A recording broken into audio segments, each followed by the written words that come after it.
So I want to just talk a little bit about giving feedback, and then we're going to transition into doing some practice activities. So, yeah. Just in terms of time, we're actually at time for this section. Okay. Just we can. I'm going to cut the demo because I basically did it. Yeah. So I'll just walk them Just to through give you that. a sense. Okay. So for feedback, I guess let's just discuss this briefly. So for you all, just as a human being, as a professional, how do you like to hear feedback versus not hear feedback? I personally love feedback. I love constructive feedback. It's like something that helps me grow.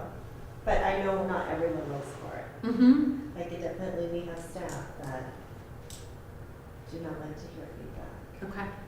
I feel like I like to hear something I did really good, and then something where you could work, this is something you could really transform what you do well and like move that over here. Yeah. So you want to be pairing the constructive and the positive feedback together. Good. Other people? Like it when there's an example. Yeah. Like if it's a big topic, if it's, well, let me talk to you about, I saw it here. Yep. So I can Because I center think it. it's hard to understand sometimes when it's general, or also if someone makes a generalization, I tend to get defensive. But if they're like, okay, this day you said this thing in the meeting, did you notice the reaction? And maybe I didn't notice. Right. So it's illuminating. Other people, things that you like or don't like in terms of receiving feedback? Well, if I'm receiving negative feedback from my staff, I don't like it in an angry way, which is, which immediately puts the receiver on the defensive. And so often, I'll sort of gloss over it in a way, think about it, have my reaction, and then say, can we meet again? I've thought about what you've said, and let's talk some more. But it's hard to have a conversation if someone's blasting you. It is. Yeah. It is, well, because I think we all want to protect ourselves. And so sometimes when we are receiving, critical feedback, there's shame, there's, embarrassment, there's like, but you misunderstood, let me explain myself. And so you need to kind of have your wits about you to be able to do that. Thanks. I don't like it in a group.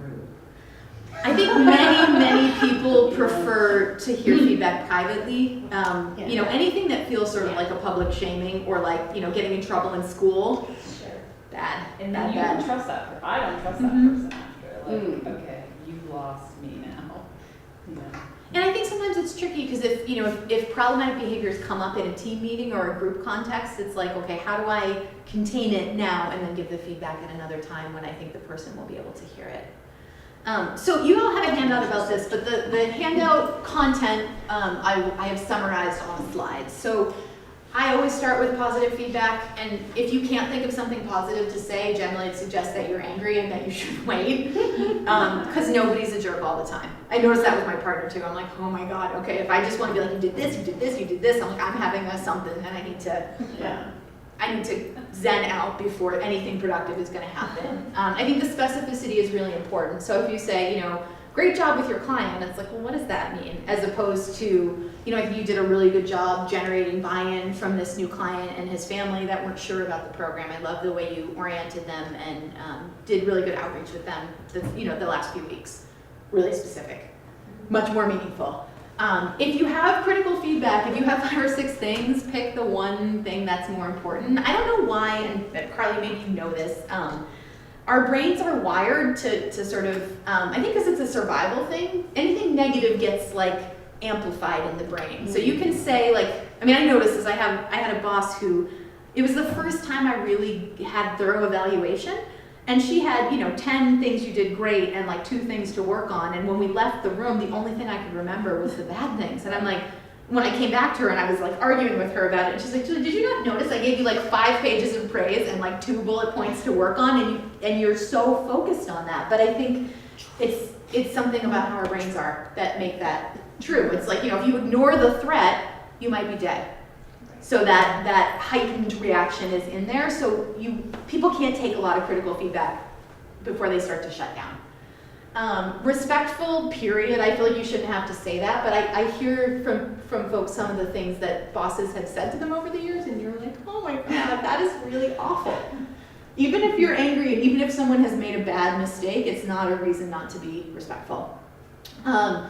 I tend to try to keep things on myself and not say, you know, this is the truth. So this is my perspective, this is my experience. I'm referencing this expectation, this agreement, this thing in your job description, so that it's not like I'm totalizing about you as a human being.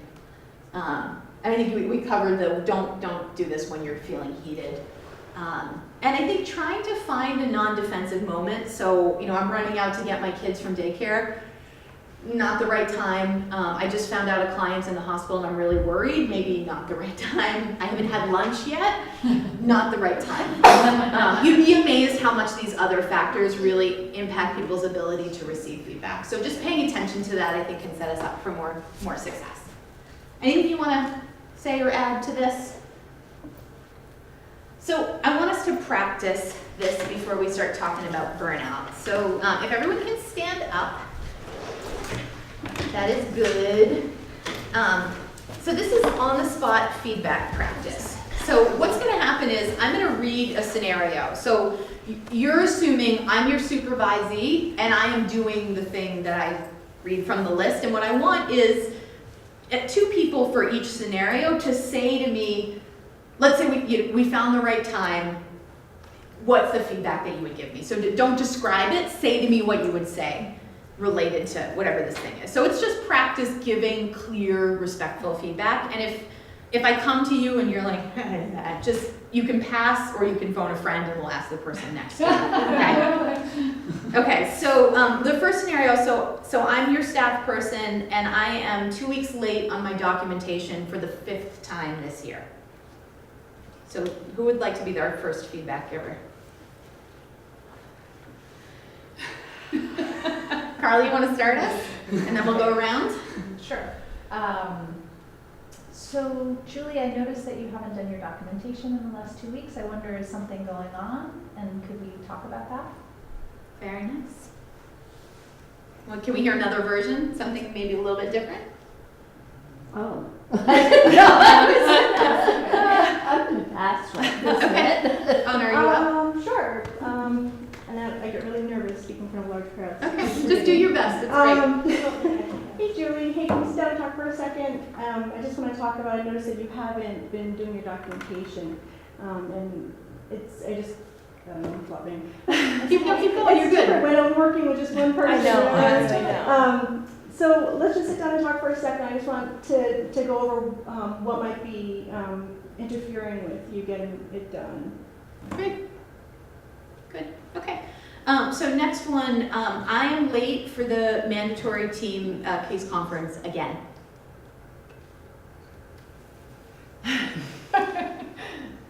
Well, I have to talk early. I was just gonna say, hey, I'm not gonna say anything to you if you're late for the mandatory case conference in front of a group. I'm just gonna say, hey, Julie, great to see you, and talk to you later. Okay, so let's say it's later. Oh, So okay. we've left the meeting and we're in the hall after the meeting. In the hall after the meeting. Mhm. Hey, Julie, do you have a minute to talk? I just want to check in with you about the case conference. Okay, Yeah, sure. great. I want to check in and see how things are going for you. I noticed that you've been late to some of the case conferences. Can you tell me a little bit about what's going on for you? Nice. So clear observation, open question, that's a nice pairing. Sarah, you wanna? Sure. Hi Julie, can we talk about being late at the conference? Can you explain to me what happened? Was there something that happened? Because we try to, and then just go into trying to explain why we start on time and what's important to us. And I just don't want her to miss, I don't want you to miss any of the, information we have. Great. So a little exploring and some review of why this thing is important. Great, okay. Can I ask a question? Sure. So sometimes you just, sometimes I feel like you, in a way, there's a straighter way to be, and I don't know what you think about when you say something like, you know what, I noticed you weren't in the meeting, and it really upsets me that you don't come to the meetings. Can we talk about that? As opposed to, what's going on with you? Which of course we're, I was doing too, but like in a way, a more truthful thing, it's actually, I'm Frustrating. feeling some emotion Yeah. about it, right? Or I asked you to do this and you didn't do it again. It's really upsetting me. And No, I think What's the Carla, deal? it's an important point. So it's helpful to have a range of strategies, and I think for me, I tend to start soft, and when a pattern continues over Right. time, it escalates. I mean, I had to have a conversation like this because I have a colleague who has been consistently late getting work done to me, and will send me like an email the night before and be like, "How did that?" And I'm like, I've gotten to the point where I can't take the dog ate my homework. Like it no longer matters to me why it's not done. It either needs to be done or we can't keep doing this. Right. And it helps to be clear, for sure. Go ahead. Yeah, I have a comment. I mean, you asked me to respond to something. I don't like responding immediately to something. I like to think it through, Mm-hmm. think what I'm going to say, think how I'm going to handle it. Because what I feel like in the first 5 minutes, I might not feel That's a the great same point. way the next day. Yeah. And so I like to take my time, Mm-hmm. evaluate, think it through, and maybe there are things that I didn't see right away. And that by thinking it over, You get some different I perspective. get a different perspective. I think that's really good. I notice that too, because I sometimes will write a nasty email to someone and I'm like, okay, you're not sending that. Put that in the drafts folder, Yes, right. sleep on it, Right, and then sleep on check it. back Right, if that right. really is what you want to say tomorrow. Right. I think the only caveat I have for that is just don't wait too long, because Right. the longer Well, it I'm goes, saying the some blurrier in it a day, gets. but I mean, I don't think you should respond immediately to something. I think you need to think about it, how you want to respond. Yeah, I mean, I think also for me, I get anxious if I think about it too much. So often I'm like, okay, we're gonna do this, we're gonna move. So there are advantages to different approaches, but I appreciate that. Go ahead. And I just really appreciate her, her comment on being really, you know, honest and kind of direct in that as well, because sometimes I feel as though people can, they call BS. You know what I mean? Yes. They're Yeah. like, you're pulling the whole "am Yeah, you know, and it feels interview unreal, with right? me, Yeah. and I know this, Yeah, yeah, and exactly. let's have a real conversation." Right. Totally. Which I appreciate as well, but you know, it just sometimes it doesn't necessarily work. Especially, I mean, my kids, for instance. They'll something in granted they're in college now, but you know, you get a situation. One of my daughters said to me, so, "Mom, you always begin something with positives. What are you trying to say?" I'm like, "Oh, you're doing really great in this, and you're doing really great in this." Just And like, just cut to it, right? exactly. Yeah. Okay. Yeah, and I think For too, instance. yeah, it also, I think, depends on the relationship you have with the person and the moment, which of the different Right. approaches is the right one, but I think it's a good one to have in your tool belt as well. So I'm gonna give you another one. So your staff person has started making extra lunch to share with her favorite diabetic client, so the client will eat healthier. I don't make these up, these are things. Where did we leave off? Yeah. I'm sorry, they're making extra. So I'm making extra healthy lunch so I can share with my client. People who do home visits tend to do more of this kind of stuff. But telephonic people are probably not making lunches for other people. Oh, okay. Getting people to bring it to them. right. No, I'm new at this. No. Don't shoot me. Hey, Julie, do you have a minute to talk with me? Mhm. Okay, great. Julie, I have some concerns because it's been brought to my attention that you've been making some lunch for a client, and wanted to know a little bit more about that. Yeah, so, Mrs. Rodriguez is, she just saw the nutritionist and has a new recommendation for her diet and didn't really know what to make. And I said, I'm also diabetic, and so I thought I could share some of the stuff with her. And so I gave her some recipes, and she couldn't really do them. And so I've started making extra of what I make just because I want her to kind of learn. Okay, great. I can see how you feel like you're doing something really great for her and everything, but we may need to talk a little bit more about boundaries with your care and things like that, and maybe other ways that we can get her the nutrition information and get her to make her own lunches. Very Nice. nice. Good Really job. good. Yeah. Very nice. Good. You wanna do the same one? Sarah? Sure. Hi, Julie. Can we talk about you making Mrs. Rodriguez some lunches that I'm just going to Yeah, she loved the whole rice and bean substitution that I did with quinoa and fresh jicama. She was like, she loved it. I was so excited. That's really great that you're sharing these ideas with her. I'm just wondering how we make her a little more independent and figuring out how to cook her own food and how to find those resources and not having you kind of step over where you shouldn't be going into it, kind of keeping those boundaries. This is great. And I feel like that was a values-based intervention with that word independence, that, you know, if we were bought in as a program to cultivating independence, holding me accountable to that is a really good way to get the feedback. Because you know I'm bought in to some degree to that. All right, so we'll do one more. Let's see. Okay, so your staff person was homeless for several years in her 20s, and she always goes the extra mile when she has homeless families on her caseload and is freaking out that one of her long-term clients is losing their housing in a way that you think is probably as much about her as it is about her clients. Julie. Wow, that's a heavy conversation. So Julie, maybe we're having a regular check-in? Yeah, we're having our regular Yeah, check-in okay. conversation. Julie, I wanted to talk to you a bit about the Gonzaleses. Okay. And your concerns about their housing situation. Okay. You know, I'm understanding you've expressed some real I just don't know what's going to happen to them if they go into the shelter. You know, it's like I worry about her health, I worry about the kids. It's keeping me awake at night. So Julie, I'm right now worried about you. I'm worried about how you're reacting to this family and what this is bringing up for you. And I'm wondering if we can talk a little more about that. This is a hard one. Yeah, I know it's better than that. Do you want a different scenario? Or you want I'm trying, yeah. Okay, let's see. So the person on your staff is spending a disproportionate amount of their work time with one of their clients who is really charming, and other clients and staff have noticed that this is unequal.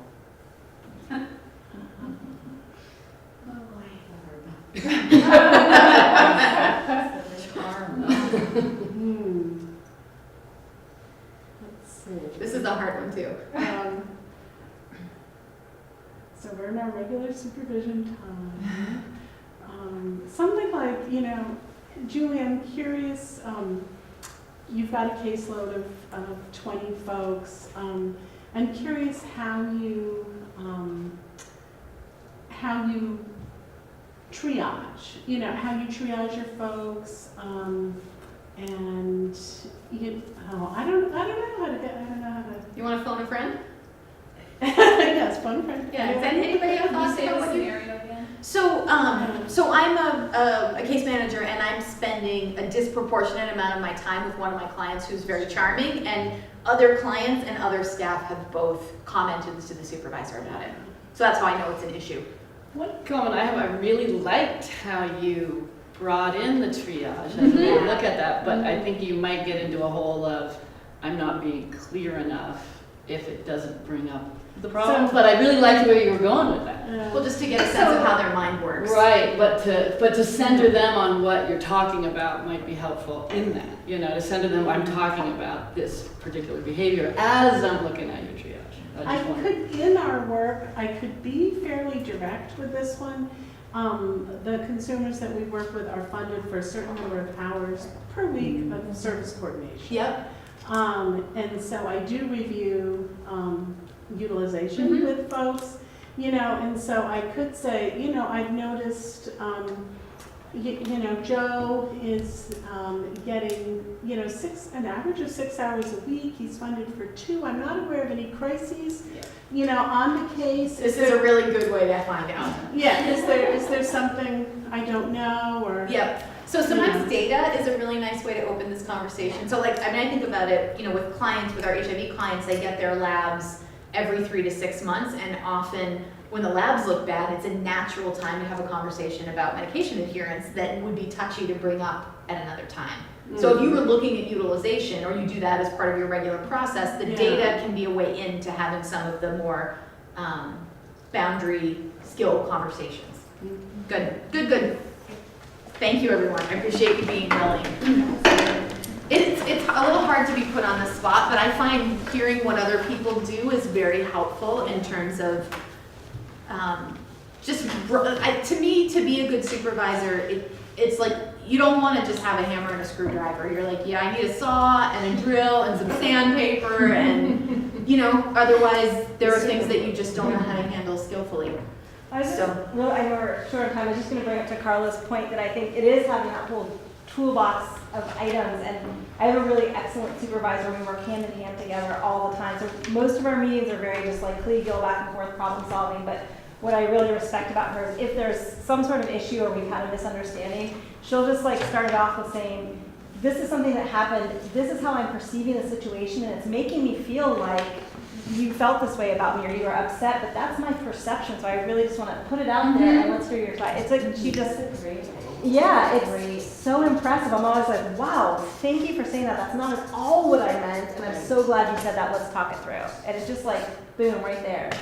So, I mean, in some ways, that it's a reflection. Yeah. But it sounds like, you know, it's the I statement. So this is what I observed, this is what I experienced, and then let me check that back with you. Yeah, and this is how it made me feel, but I don't know if that's yours. That's my perception. Right. And I'm just always like, whoa, yeah, thank you. Well, because it's nice and clear, Yeah. and then asks for dialogue, which I think is a really nice combo. Sometimes I think when we just say things like, I observed this about you, and I saw you doing this, and I'm wondering what's going on with that, still has this power dynamic. Yeah. So in a way, right, it's revealing. You could embarrass yourself by saying, like, you know, when this happened, it upset me, or when you did this, I felt this way. We don't usually do that at work, but it does sort of, I think, level the playing field a little It's bit. humanizing. Right, like you take a little risk, and then it doesn't seem so much like you're like, I observed you, you know what I mean, like you're above them, Well, which don't can we be wanna helpful. model- We want to model risk taking. Yeah. We want to model that safe. Yeah. Yeah. vulnerability. Yeah. Good stuff.